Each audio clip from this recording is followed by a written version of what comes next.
Hello everyone, today we'll learn how to conjugate verbs in Slovene. There's quite a difference between conjugating verbs in Slovene and English. Let's start by comparing an English and a Slovene verb, taking to work as an example. For one, Slovene has the dual besides the singular and plural. So, a grammatical category specifically for two people or objects. English, of course, only distinguishes between one and more, the former being the singular and the latter the plural. Since the dual doesn't exist in English, it's colored gray. However, even if we leave the dual aside, the difference in verb conjugation between both languages is still quite big.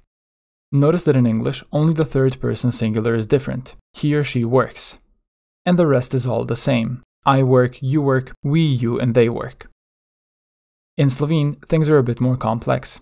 The blue pronouns refer to men or mixed groups, and the purple ones are exclusively feminine. Almost every person and number has its own ending. Let's use the same colors as we did for English to mark those conjugated forms that are the same and those that are different. As you can see in Slovene, quite the opposite is true. Only the two of you want and the two of them want are the same, delata.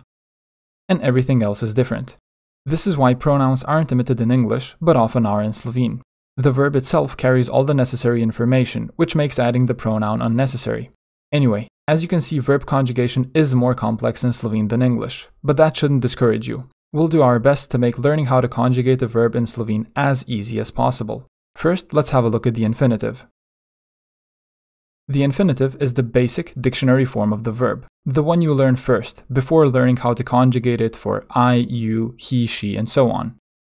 In Slovene, most infinitives end in t, and some end in chi. In English, the infinitive often looks the same as the present tense form. For example, to work and I work, but in Slovene it's different. The infinitive of to work in Slovene is delati, and I work is delam.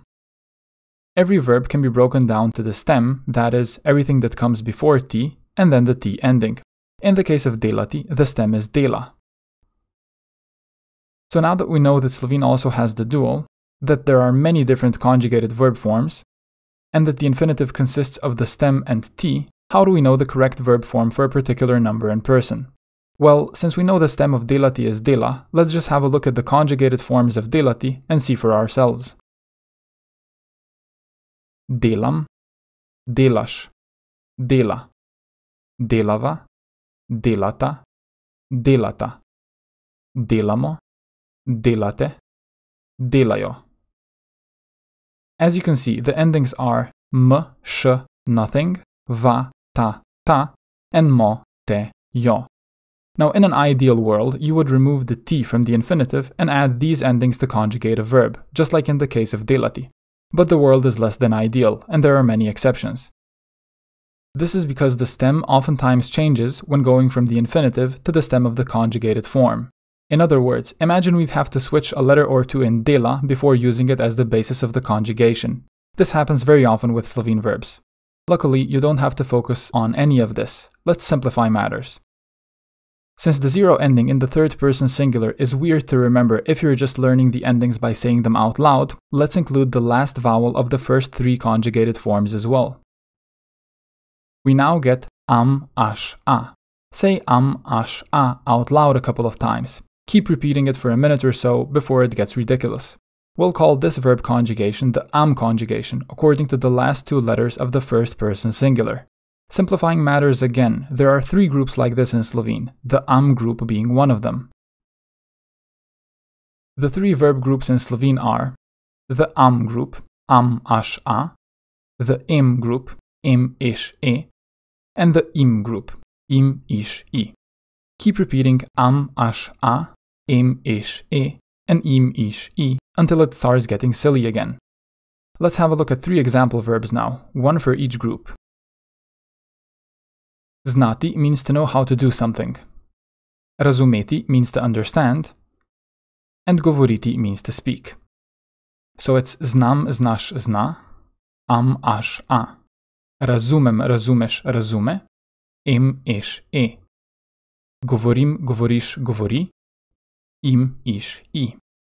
You could also try remembering ava, ata instead of va, ta, and so on, but I don't think it's necessary.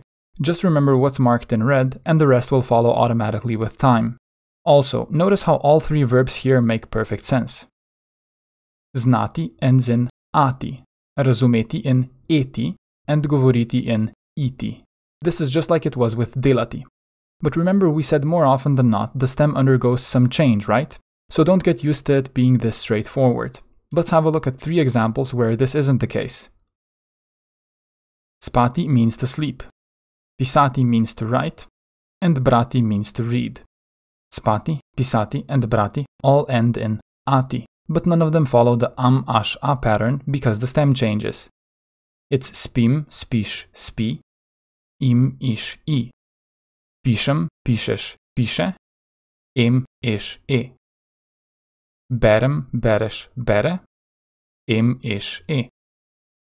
The stem of spati becomes spi instead of spa. The stem of pisati becomes piše instead of pisa. And the stem of brati, bere instead of bra. That's why you should always learn the first person singular along with the infinitive. Never learn the infinitive alone. If you know the first person singular, and if you know how the pattern goes, you know how to conjugate a verb.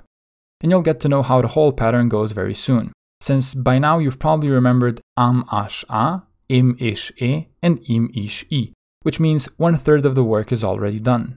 To recap, here are some guidelines to get yourself started with Slovene verbs. Never learn the infinitive alone, because, like we've seen, it can be misleading.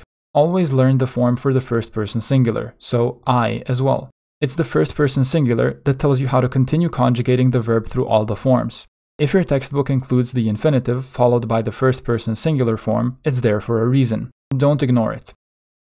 Keep practicing am-ash-a, im-ish-e, and im-ish-i, until it becomes second nature to you that Slovene verbs behave like one of the 3 when it comes to I, you, and he or she. Slowly add other endings over time. This will happen pretty much on its own if you just keep doing textbook exercises or practice in other ways on your own. Now there is one final thing we have to mention before bringing this lesson to an end. For that, let's bring up delati again as our basic example of the conjugated verb endings. So the endings, if we don't include the final vowel for the sake of convenience like we did for the first 3, are m, sh, nothing, va, ta, ta, and mo, te, jo. Now with a couple of verbs in Slovene, some endings are slightly different. And those are the endings of the second and third person dual, and the second person plural. Let's have a look at just the endings now. So these are the regular endings. And we said with only a handful of Slovene verbs, there's a difference in the second and third person dual and the second person plural. The difference is, with those endings, we add an extra s. And that's it. Now, why is this important if there are only a handful of verbs like this? Because those verbs are very common and are among the first verbs you will learn in Slovene. So there's the danger of them influencing your conjugation of all the other verbs. So don't let sta and ste in these verbs influence your overall verb conjugation and make you want to put an s where it doesn't belong.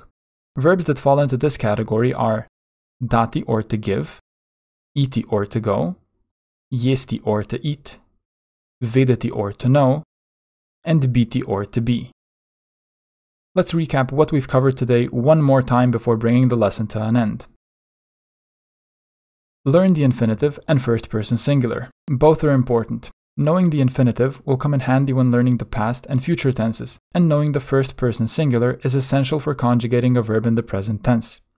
Like we said, if you know the first person singular, so the stem of the conjugated forms, and the endings, you know how to conjugate a particular verb in the present tense. As a beginner, keep practicing am-ash-a, im-ish-e, and im-ish-i until it becomes second nature that a Slovene verb follows one of the 3. Slowly add new endings over time just by doing some exercises that also include the dual and plural. And now you also know that a handful of verbs have an additional s in some of the endings.